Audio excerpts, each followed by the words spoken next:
Everybody, it's a beautiful day today because I don't have work. I need to rest. Look, I don't have blood.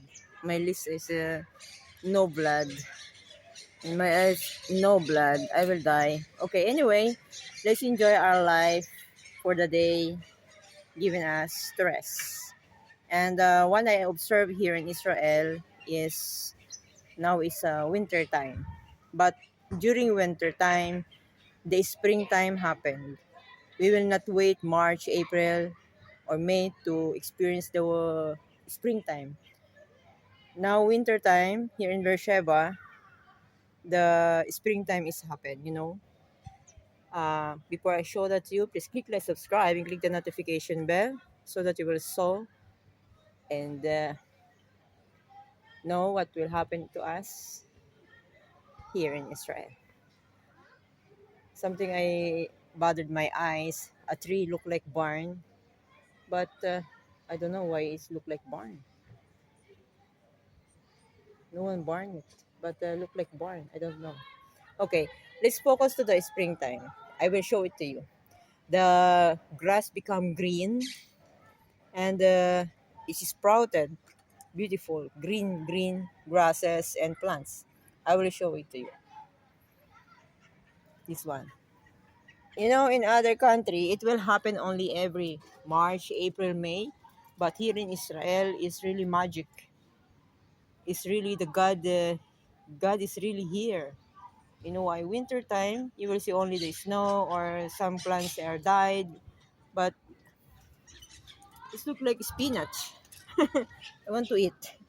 Look like vegetable. See? It look like vegetable. Maybe this is edible. See? Winter time, springtime. A lot of look like spinach.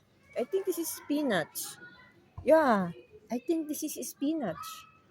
I will ask to the girl what is this. Uh, yeah, look like spinach. Hi. You speak English? No. Spinach? Ah, Spinach? Nilo that. Look like spinach. Okay. Thank you. Look like spinach. Look like edible. Okay. That is the one I observe. And look, no firing happened here in this place. But look, this tree. It look like black. It look like already barn. Maybe the thunder touched this tree. Mostly happen in this tree is thunder and lightning during rainy season. You know, November, last November have a heavy rain. I'm sorry, last December have heavy rain and thunder and lightning.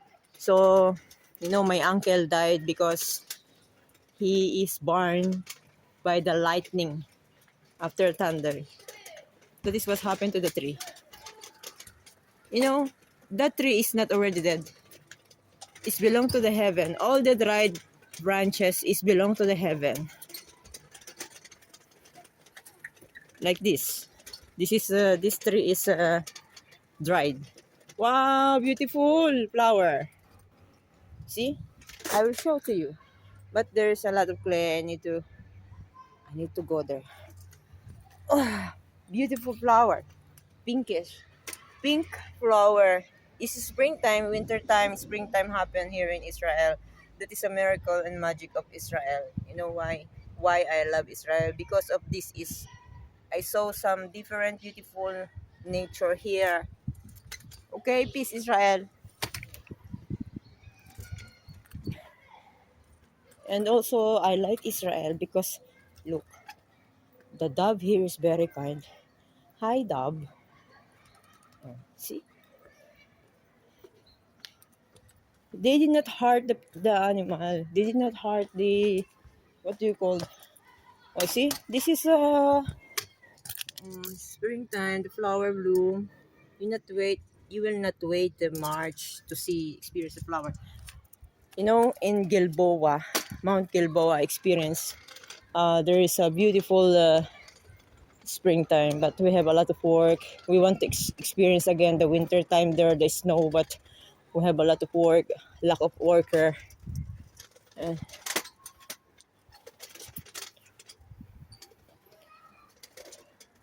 Magandang garden ni Lolo. The caretaker of this garden is very, very good. Beautiful.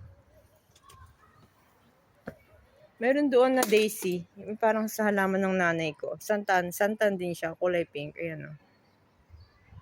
Yun naman parang kape. Hindi ko alam kung kape siya. Pero look like coffee. Sige. Akit na ako. Maghahakot pa ako. Nasa na yung pusa ako. Mahal. Green, green, green. May lavender din siyang tanim o. Ganda. Okay. Isinarado ko ng apartment. Nakasurrender na ang susi. Mamaya yatang hapon, pinapatanggal lahat ng gamit at bibili na ng bago. Ay, yung hanger hindi ko tinanggal. Magagamit nila yun. Doon man yung mga Sri Lankan. Hindi ko alam kung doon sila. Tapon na lang nila. Wala na akong time magtapon kung saan sila titira. What? Very, very dark place.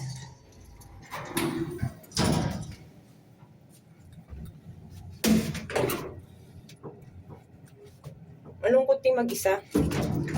Yung pag pinagalitan ka, pili mo, inaping-inapi ka, parang ikaw lang yung pinagalitan. Ikaw lang yung pinagalitan, pero totoo lahat pinapagalitan. Yung pero naging nag-self-pity sa sarili mo.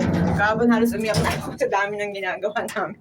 Patayin niyo na ako, sabi ko, that is my fastest move. Pinakamabilis ko yung move. Pinakamabilis ko ng move yun.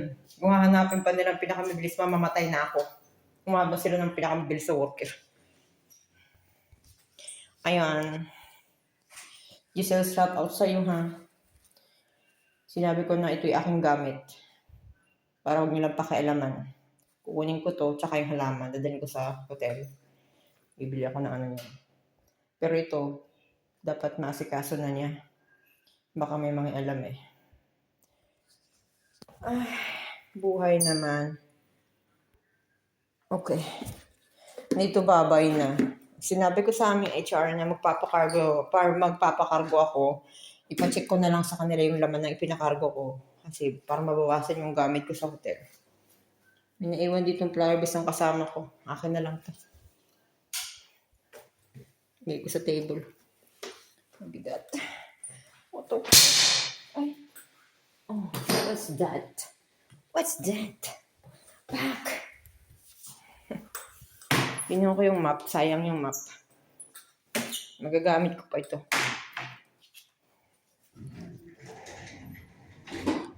Okay. Kailangan ko Kailangan ko na mag-prepare. How can I do this?